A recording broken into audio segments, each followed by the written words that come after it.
Hello students, this is Ruby Mehra from Super 20 Institute and I am going to teach you chemistry.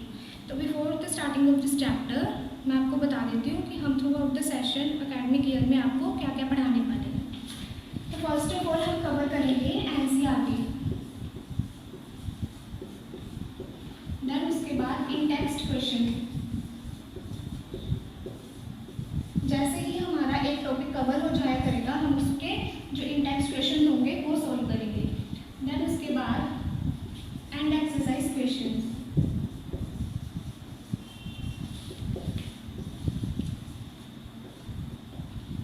जब ये सारा portion हमारा complete हो जाएगा then we will move to NCERT exemplar.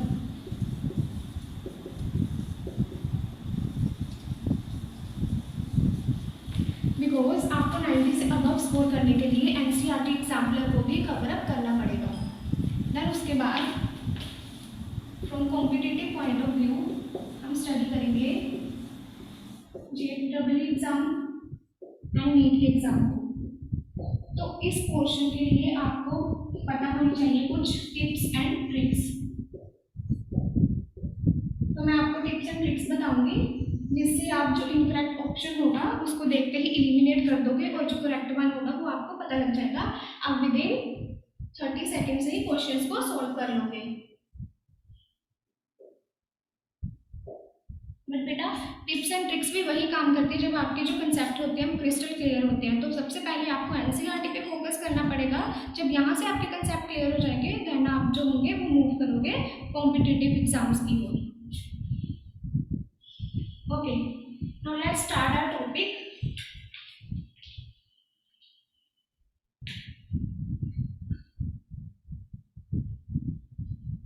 So before introducing my topic, I am going to ask you some basic questions. So what is matter? Can anyone tell me what is matter? So matter is anything that occupies space and have a definite mass. तो matters की कितनी type होती हैं? Matters are of 3 types. Actually it is of 5 types. First of all solid, liquid, gases and then इसके बाद जो आते हैं वो है plasma and Bose Einstein particulate. तो ये तो आपके सिलेबस में नहीं है, अभी आप लोअर क्लासेस में सिर्फ ये थिंग पढ़ोगे।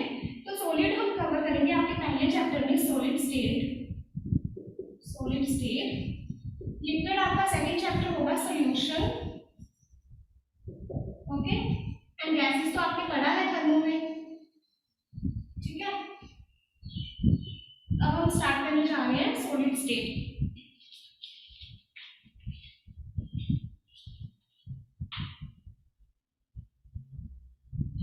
Can anybody tell me the definition of solid? जो आपने बेसिक 9th क्लास में पढ़ा है उसके अकॉर्डिंग सॉलिड क्या होता है?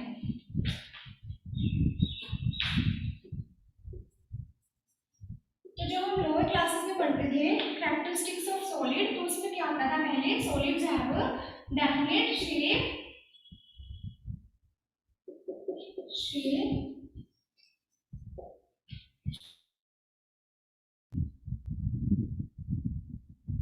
and mass.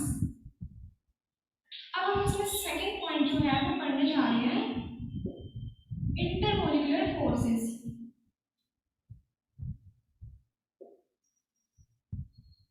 So before explaining you about intermolecular forces मैं आपको बता देती हूँ कि ये जो हमारा सॉलिड होता है इसकी एग्जिस्ट होने की कंडीशंस क्या होती हैं। कब एग्जिस्ट होता है सॉलिड? कब एग्जिस्ट करता है? तो कोई सब्सटेंस सॉलिड तब एग्जिस्ट करेगा जब वो ये दो कंडीशन फॉलो करेगा। पहली है इंटरमोलिकुलर फोर्सेस।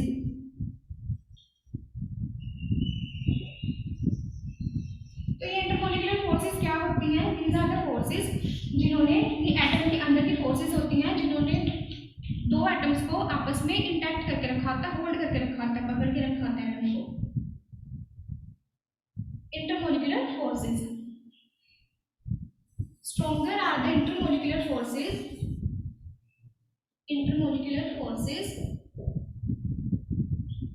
तो क्या होगा? Atoms are tightly held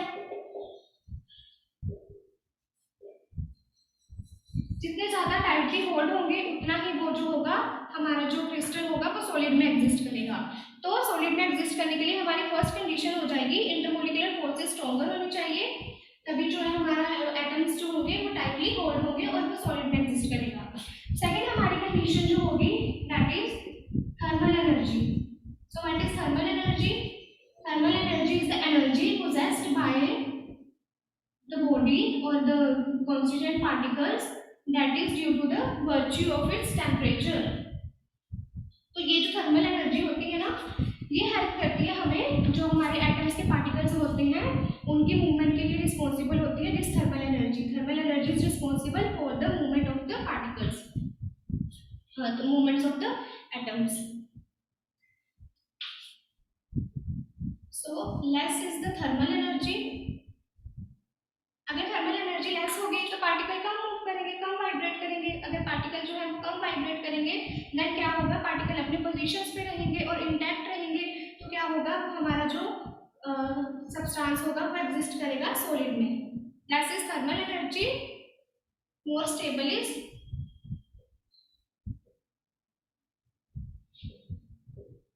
solid substance. तो इसी थर्मल एनर्जी वाले पॉइंट से ना आप एक क्वेश्चन कवर करते हो, बाय सॉलिड, मैं यहाँ पे लिख देती हूँ, bye solid exist only in low temperature. Solid जो है वो लो टेम्परेचर पे ही क्यों एग्जिस्ट करते हैं? Because at low temperature the thermal energy is very less. Okay, अब हम क्या कर रहे थे, discuss characteristics of solid. Characteristics of solid, ये दो पॉइंट हमने डिस्कस कर लिए थे।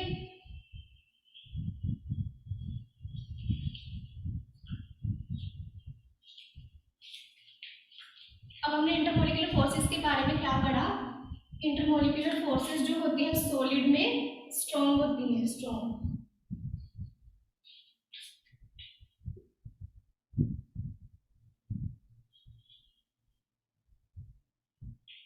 और क्या हो सकती है प्रॉपर्टीज सॉलिड की? Solid are rigid,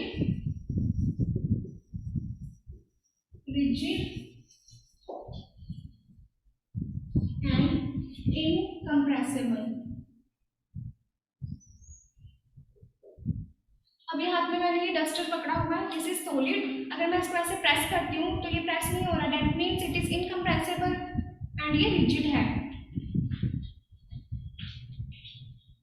next point आएगा पार्टिकल्स और atoms oscillate at their mean positions,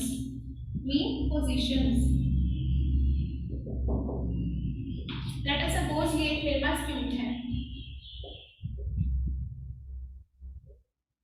this is an example of solid। तो ये जो इसके कंस्टिट्यूएंट पार्टिकल्स होंगे, एक एटम यहाँ प्रेजेंट है, एक एटम इस कॉर्नर में प्रेजेंट है, तो ये अपनी पोजीशन को छोड़कर नहीं जाएंगे, ये अपनी पोजीशन पे वाइब्रेट करते रहेंगे। एंड ये जो इनके बीच का डिस्टेंस है ना, ये intermolecular this distance is called intermolecular distance. तो फिफ्थ पॉइंट आप लिखोगे intermolecular distance is very low. ठीक है, तो ये जो है हमारे मेन 5 पॉइंट्स है that will characterize the solid. Okay, now next हमने पढ़ना है क्लासिफिकेशन ऑफ सॉलिड। फर्स्ट हमने कैरेक्टरिस्टिक्स पढ़े एंड अब हमें क्या पढ़ना है, क्लासिफिकेशन।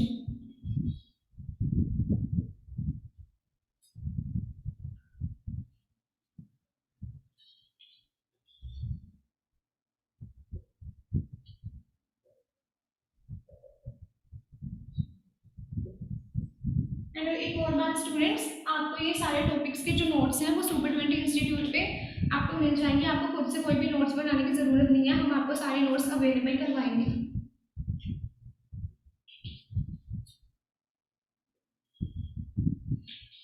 जो सॉलिड है it will be characterized into categories crystalline solid and another is amorphous solid.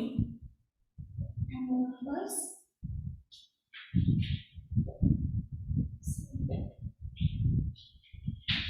यहाँ पे मैं एक और कॉलम बना रही हूँ प्रॉपर्टी का। हम किन किन प्रॉपर्टीज पे इनको डिस्टिंग्विश कर सकते हैं क्रिस्टलाइन एंड अमोर्फस को। So first of all shape. ये जो हमारे क्रिस्टलाइन सॉलिड होते हैं इनकी एक डेफिनेट शेप होती है, definite shape. Fine. And amorphous solid की शेप जो होती है दैट इज इररेगुलर शेप। मैं आपको बता देती हूँ, लेट अस सपोज कि हमारे क्रिस्टल है उसके जो पार्टिकल्स हैं वो एग्जिस्ट कर रहे हैं in tetrahedral combination. Tetrahedral combination कैसा होगा? This is wedge bond and this is dash bond. तो अगर एक पार्टिकल जो है वो टेट्राहेड्रल में एग्जिस्ट कर रहा है तो जो दूसरा पार्टिकल होगा that will also exist in tetrahedral arrangement. तो ये ऐसे ही सारे टेट्राहेड्रल अरेंजमेंट में एक दूसरे के साथ जो है वो लिंक होंगे। ओके, बट यहाँ पे क्या होता है, यहाँ पे ऐसा कुछ नहीं होता कि अगर आपको इस अरेंजमेंट में ये लिंक कर रहे हैं टेट्राहेड्रल में तो जो एक का होगा वही सभी का होगा। ठीक है, अब इसके बाद नेक्स्ट पॉइंट है शेप के बाद आपका आ जाता है मेल्टिंग पॉइंट। मेल्टिंग पॉइंट तो जो क्रिस्टलाइन सब्सटेंस होते हैं, अच्छा इनके एग्जांपल लिखो पहले। एग्जांपल है इसका NaCl क्रिस्टल। ओके, और इसका एग्जांपल कुछ भी हो सकता है, सपोज पॉलीमर, प्लास्टिक। पॉलीमर में क्या आ जाता है? प्लास्टिक आ जाती है, रबर आ जाती है। ठीक है, तो ये सारे क्या होंगे? अमोर्फस सॉलिड होंगे। अब देखो मैं किसकी बात कर रही थी? मेल्टिंग पॉइंट की। सो जो मेल्टिंग पॉइंट होगा हमारा, basically crystalline solid will have sharp melting point, sharp melting point and there melting point, amorphous solid का melting point exist in a range. Can anybody tell me what is the difference between sharp melting point and the range? क्या difference होता है? तो जो sharp melting point होता है ना, sharp melting point let us suppose NaCl का melting point है 810 डिग्री सेल्सियस, तो ये इसी मेल्टिंग पॉइंट पे मेल्ट होगा।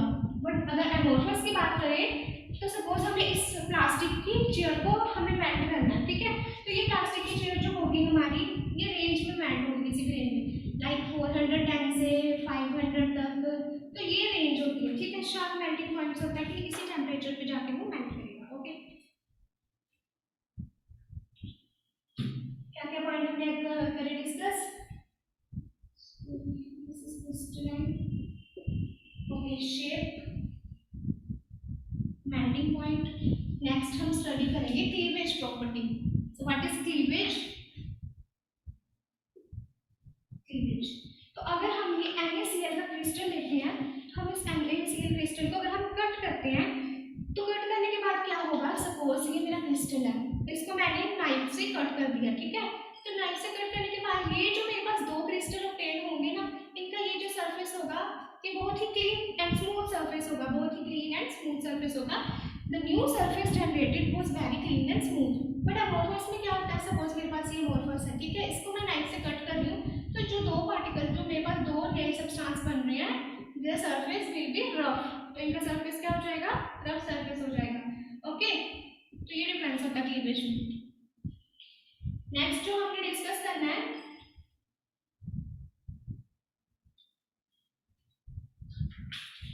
That is order of the atoms. Atom कैसे अरेंज है? Order. So crystalline they have long range order, long range order, and this have short range order. Okay, long range order में क्या होता है? Suppose करो आप लोगों के स्कूल में सुबह मॉर्निंग असेंबली होती थी, तो उस मॉर्निंग असेंबली में आपको टीचर क्या बोलता था कि बेटा बाय 1 मिनट डिस्टेंस आप लोग खड़े हो जाओ। तो वहाँ पे क्या होता है? लाइन्स बनती है ना असेंबली के टाइम, 1 2 3, ये सारे स्टूडेंट्स हैं, ये लाइन बनाएंगे और खड़े हो जाएंगे। ठीक है, तो ये बहुत ही लंबा सा एक पर्टिकुलर अरेंजमेंट होता है, ऑर्डर्ड अरेंजमेंट, रेगुलर अरेंजमेंट आप इसको बोल सकते हो, रेगुलर अरेंजमेंट। तो इसको हम बोलते हैं long range order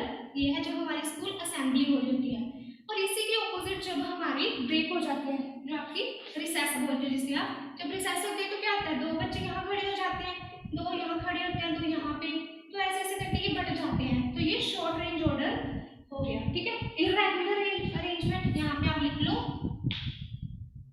regular arrangement, regular arrangement, यहाँ पे आप लिखो इर्रेगुलर अरेंजमेंट, इर्रेगुलर अरेंजमेंट। ठीक है, एंड शॉर्ट रेंज का मतलब ये भी हो गया, सपोज आपकी क्लास में आपको टीचर ने टेस्ट देने को बोला, तो टीचर ने क्या बोला कि बेटा सारे आप जो है रोल नंबर वाइज बैठ जाओ, तो जो तो स्कॉलर बच्चे होंगे वो आगे सबसे आगे बैठ जाएंगे, तो जो कुछ बैक बेंचर्स होंगे वो क्या करेंगे, दो तीन बेंच के छोड़ ही देंगे और पीछे जाके बैठेंगे, तो वो अरेंजमेंट हमारा होता है शॉर्ट रेंज ऑर्डर। ठीक है, यहाँ से आप समझ सकते हो। देन उसके बाद हमें कौन सी प्रॉपर्टी पढ़नी है इनकी, let me rub this over.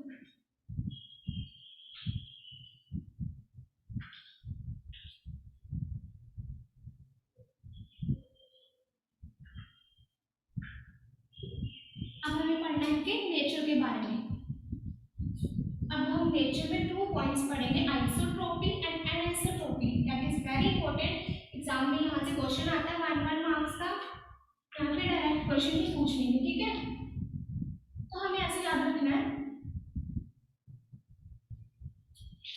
जो अमोर्फस सॉलिड है these are isotropic in nature, isotropic in nature. ठीक है, तो यहाँ पे लिखो पहले, वेरी इंपॉर्टेंट, ये पॉइंट्स आपको एग्जाम में आते हैं, आइसोट्रोपिक। एंड ये जो हमारे क्रिस्टलाइन सॉलिड होंगे ये होंगे एन आइसोट्रोपिक। ठीक है, and the name suggest, iso का मतलब होता है सेम। ओके, तो जो हमारी ना कुछ फिजिकल प्रॉपर्टीज होती हैं, पहले आप आइसोट्रोपी एंड आइसोट्रोपी को समझ लो, हमारी कुछ फिजिकल प्रॉपर्टीज होती हैं, like physical properties, properties like refractive index। Okay, तो आपको नोट्स पे नहीं ज्यादा फोकस करना, नोट्स आपको सब मिल जाएंगे, आपको समझने पर ही फोकस करना है सारा। रिफ्रैक्टिव इंडेक्स, इलेक्ट्रिकल कंडक्टिविटी, ऐसी कुछ भी आपकी फिजिकल प्रॉपर्टी होगी, तो जब हम इन्हें मेजर करेंगे ना एनिसोट्रोपिक सब्सटेंस में, तो this will have different value in different directions. Physical properties like refractive index, electrical conductivity, etc. have different values in different directions. In different directions. Okay. मैं अभी समझाती हूँ कैसे। आइसोट्रोपिक में क्या होगा? Physical properties have same values in all directions. अब आप पूछोगे कि मैम ये कैसे हो गया, क्योंकि जो हमारा क्रिस्टलाइन है ये तो एक रेगुलर अरेंजमेंट में होता है, तो इसकी प्रॉपर्टीज तो सेम होनी चाहिए, बट जो हमारा अमोर्फस है ये तो इर्रेगुलर अरेंजमेंट है, then how it will be same values in all direction. तो मैं आपको बताती हूँ बाय डायग्रामेटिकली।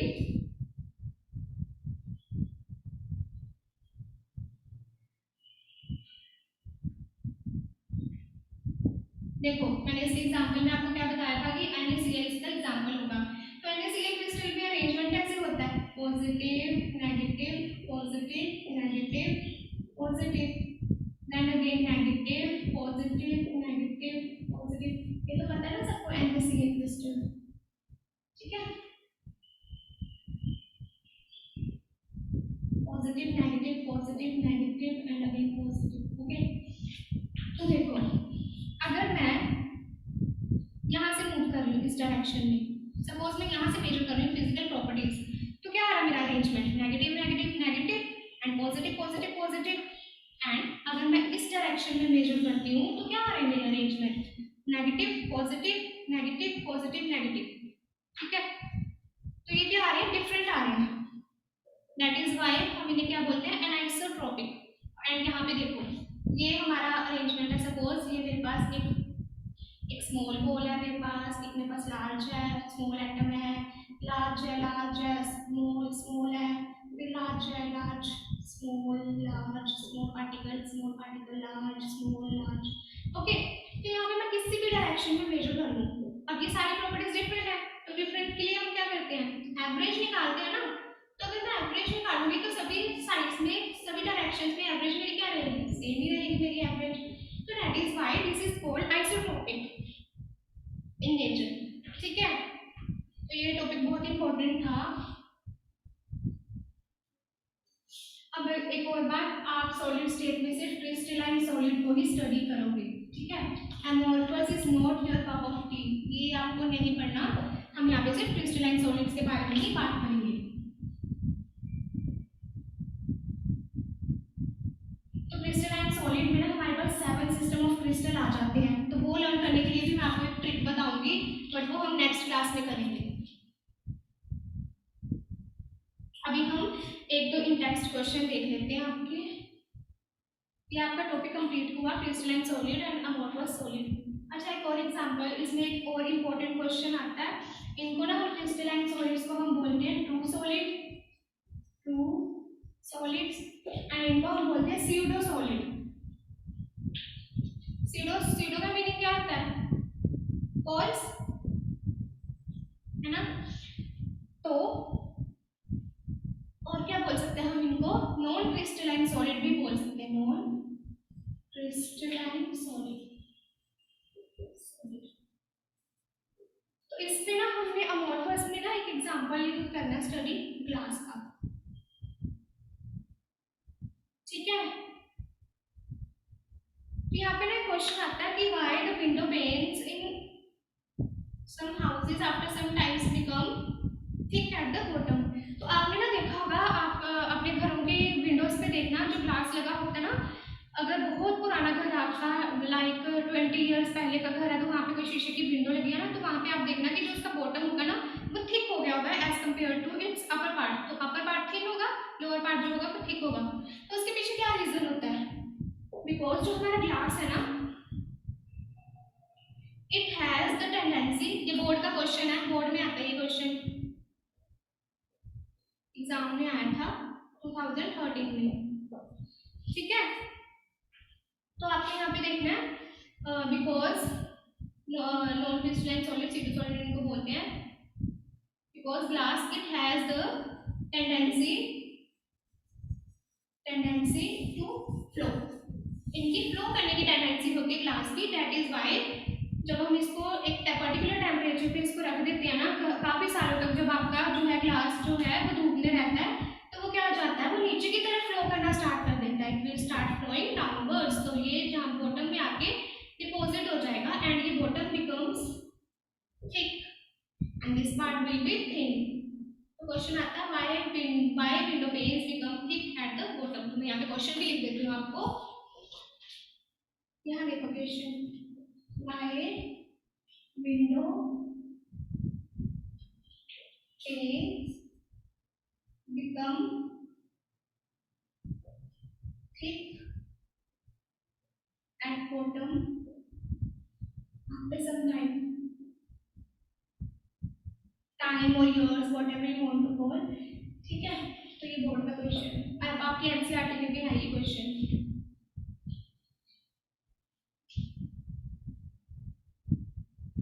एंड एक और मेन पॉइंट है इसमें, हमारे पास एक एग्जांपल आता है क्वार्ट्ज का।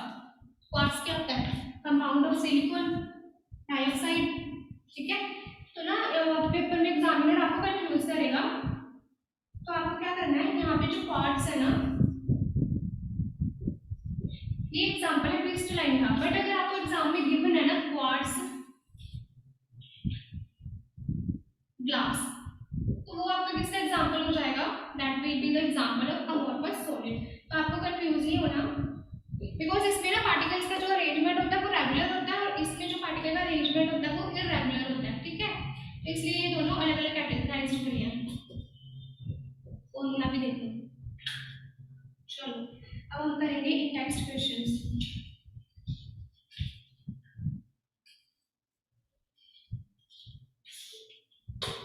तो आपका फर्स्ट क्वेश्चन है व्हाई आर सॉलिड रिजिड। तो इसका आंसर तो आपको पता होगा, बिकॉज ऑफ इंटरमोलिकुलर फोर्सेस। यहाँ पे जो है ये थ्योरी पार्ट है, मैं आपको कंसेप्चुअल पार्ट बता देती हूँ, क्वेश्चन करके बता देती हूँ आपको, बिकॉज हमें थ्योरी पे भी फोकस करना है, कंसेप्ट्स पे भी। कंसेप्ट्स क्लियर होने चाहिए सभी के, फ्रेमिंग तो हर कोई कर लेता है। but your concept should be crystal clear. So देखो क्वेश्चन है classify the following as amorphous और क्रिस्टलाइन सॉलिड। तो यहाँ पे ना क्रिस्टलाइन एंड अमोर्फस। तो इस क्वेश्चन को करने से पहले ना आपको पता होना चाहिए जितने भी पॉलीमर्स हैं सारे पॉलीमर जो है वो कैटेगराइज किए हुए हैं एज अमोर्फस सॉलिड। ओके, अब देखो पॉलीमर में क्या आ जाता है, प्लास्टिक, जैसे पॉलीथीन, यहाँ पे क्या लगा के पॉली, प्लास्टिक, रबर आ जाती है, आइसोप्रोपाइल, लेटेक्स, ऐसे रबर के एग्जांपल है ये सारे। एंड इसमें फाइबर आ जाते हैं, जितने भी फाइबर है that are amorphous and glasses are also amorphous. ठीक है, तो क्रिस्टलाइन में क्या आता है आपका, क्रिस्टलाइन में आपके पास आ जाएगा एलिमेंट आ जाएंगे। ठीक है, यहाँ पे आपको क्या लिखना है, यहाँ पे टिप टू रिमेंबर। ठीक है, एलिमेंट्स आ जाएंगे इसमें, और क्या आ जाएगा आपके कंपाउंड्स आ जाएंगे, कंपाउंड्स आ जाएंगे। ठीक है, तो ये जो आया आपको याद रखना है। अब मैं आपको बताती हूँ आपकी बुक में दिया हुआ है फर्स्ट कंपाउंड, जो आपकी बुक में दिया फर्स्ट जो है वो दिया हुआ है कंपाउंडिंग एनएच को पॉलीयूरिथेन। तो क्या आ रहा है इसके नेम के आगे poly, that is a polymer. तो ये कहाँ पे कैटेगराइज होगा एज अमोर्फस सॉलिड। ठीक है, नेक्स्ट जो दिया हुआ नैप्थलीन, तो नैप्थलीन क्या होता है, कंपाउंड होता है ना हमारा, ऐसे एग्जिस्ट करता है। ओके, तो ये हमारा कंपाउंड है, तो कंपाउंड कहाँ पे आ रहे हैं हमारे क्रिस्टलाइन सॉलिड में। ठीक है, और एज वेल एज आप इसका जो है लैब में जाओगे तो आप इसको टच करके भी देखोगे तो ये जो होता है आपको पता लग जाएगा that will be a compound and ये क्रिस्टलाइन फॉर्म में होता है। जब आप इसको लैब में देखोगे ना आपको पता लग जाएगा। देन उसके बाद है टेफ्लॉन। तो टेफ्लॉन क्या होता है, सुना होगा ना आपने, टेफ्लॉन के बर्तन बने होते हैं घरों में। टेफ्लॉन इज आल्सो पॉलीमर, तो ये किसकी कैटेगरी में आ गया, अमोर्फस की। ओके, और देख लो नेक्स्ट है सेलोफेन। सेलोफेन क्या होता है, एक टाइप की मेम्ब्रेन होती है, मेम्ब्रेन आप आगे पढ़ोगे ऑस्मोसिस प्रोसेस वगैरह में। तो ये जो सेलोफेन होती है ना, ये भी क्या होता है हमारा, क्या होता है, अमोर्फस सॉलिड होता है because it is a polymer, this is polymer. Okay, फिर उसके बाद है पीवीसी। पीवीसी की पाइप्स बनती हैं, तो ये भी क्या है हमारा पॉलीमर है, तो ये कैटेगराइज हो जाएगा अमोर्फस में। फिर उसके बाद है फाइबर एंड ग्लास, तो मैंने आपको पहले ही बता दिया, तो फाइबर भी किस में आ जाएगा अमोर्फस में, एंड ग्लास भी किस में आ जाएगा आपका अमोर्फस में। राइट, नेक्स्ट देखो बेंजोइक एसिड। तो benzoic acid is also a compound. Benzoic acid, acid है ना, तो क्या है, ये कंपाउंड है। ठीक है, कैसा होता है बेंजोइक एसिड का structure, C double bond OH, this is benzoic acid. तो ये भी क्या है, क्रिस्टलाइन सॉलिड है। तो यहाँ तक समझ आया सभी को।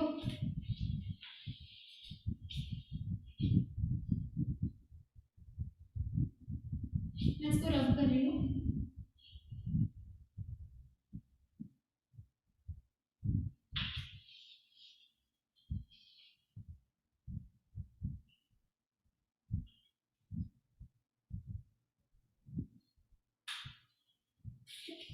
नेक्स्ट है इसमें बेंजोइक एसिड हो गया potassium nitrate, KNO3। Potassium nitrate is also crystalline solid. ठीक है, फिर उसके बाद जो दिया हुआ कॉपर, तो कॉपर एलिमेंट है, तो कॉपर भी क्या आ जाएगा क्रिस्टलाइन सॉलिड। ठीक है, इसमें किसी को भी डाउट नहीं होना चाहिए, अगर किसी को नहीं समझ आया तो वो नेक्स्ट क्लास में डिस्कस कर लेंगे।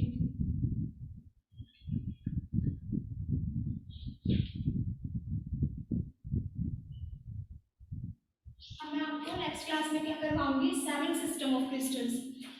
तो अभी आपका होमवर्क है, आपको लर्न करके आना है what are the 7 system of crystals. तो मैं आपको एक ट्रिक बता देती हूँ उसको लर्न करने की, तो कल आपको ये पता होना चाहिए, फिर हम इसकी प्रॉपर्टीज पढ़ेंगे और भी बहुत कुछ सीखेंगे हम लोग। तो इसके लिए आपको लर्न करना होगा C टोन या फिर आपको आप ऐसे लर्न कर सकते हो R क्यूट मदर। हिंदी इसके लिए लर्न करें 7 सिस्टम ऑफ क्रिस्टल्स।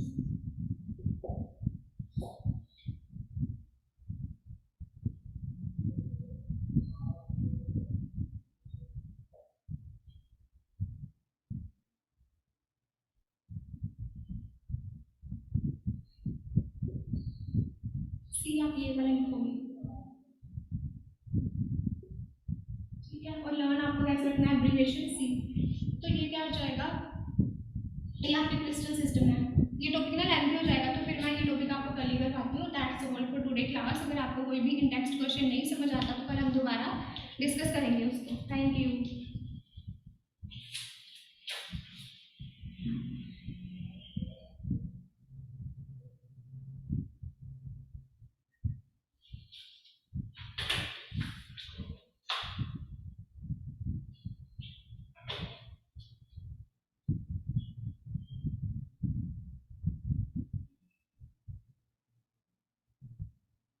सर मैं आपको भेज दो, हो गया।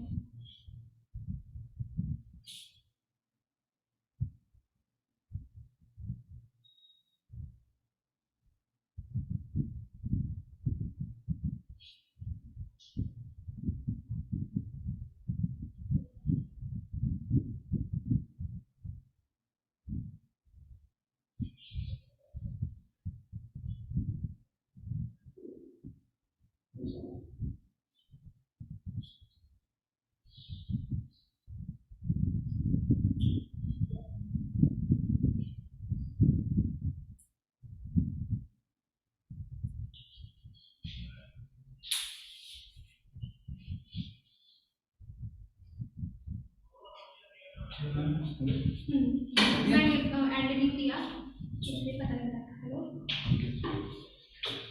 हाँ मैं वो भी है। कैरी हो रही है। ठीक है।